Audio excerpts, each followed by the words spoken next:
Usajye ko nabufata nka kubeshya kandi ntacu.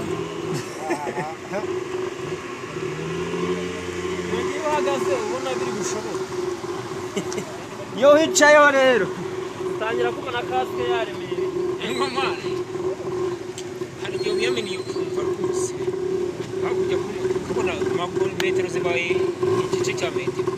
Amakona kari manini n'ibirenge bibaye buri. Nawe utabona